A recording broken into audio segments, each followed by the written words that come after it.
So, modern biology says humans are the most intelligent creatures. Are we?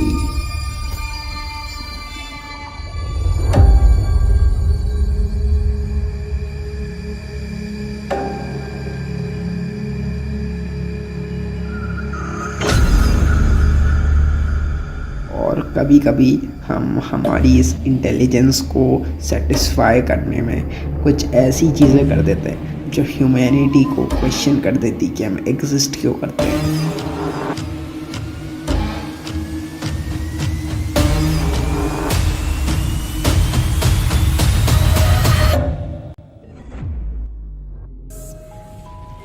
25 फरवरी 1952 को एक cyclist को एक road के किनारे से एक बॉक्स मिलता है।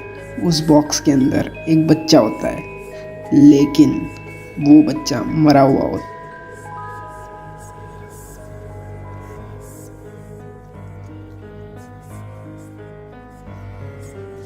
उस बच्चे की बॉडी एक बहुत ही बुरी हालत में होती है। उसके बाल कटे हुए रहते हैं, उसके शरीर पर अलग अलग जगह स्कार्स होते हैं और उसके नाखून वगैरह कटे हुए होते हैं। मतलब उसकी बॉडी को बहुत बुरी तरह से एक्सप्लॉइट किया हुआ होता है। जब बॉडी की ऑटोप्सी हुई तो ये पता चला कि उस लड़के के सिर पर मल्टीपल टाइम्स किसी भारी चीज़ जैसे हथौड़े से वार किए गए थे।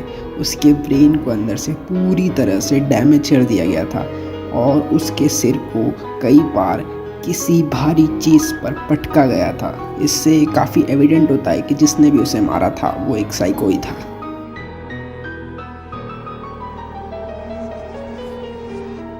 पुलिस ने इस केस को सॉल्व करने की बहुत ज़्यादा कोशिश की। वो कई बार केस को सॉल्व करने के बिल्कुल इंच पास में आ गए थे, लेकिन फिर बैक टू ज़ीरो चले गए।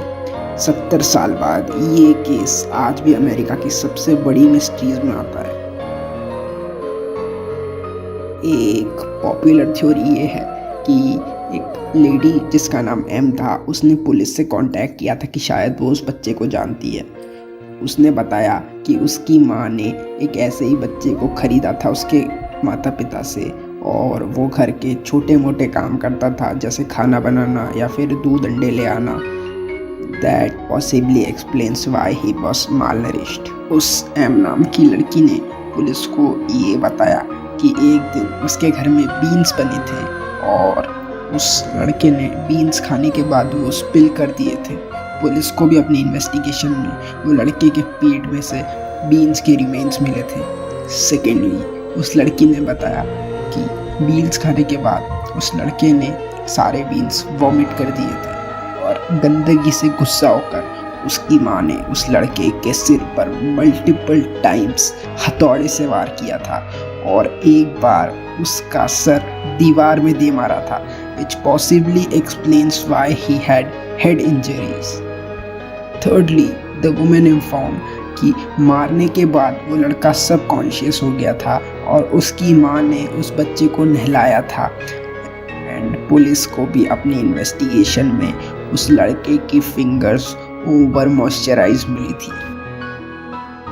The police was this close to solving the case, लेकिन जब वो एम नाम की लड़की के पड़ोसियों से पूछा गया कि ऐसा कोई लड़का उसके घर में रहता था या नहीं, तो उन्होंने इससे साफ मना कर दिया।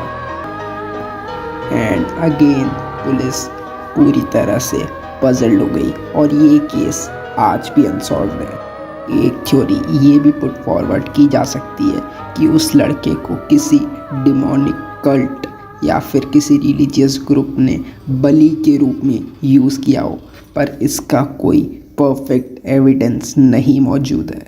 आप लोगों को क्या लगता है?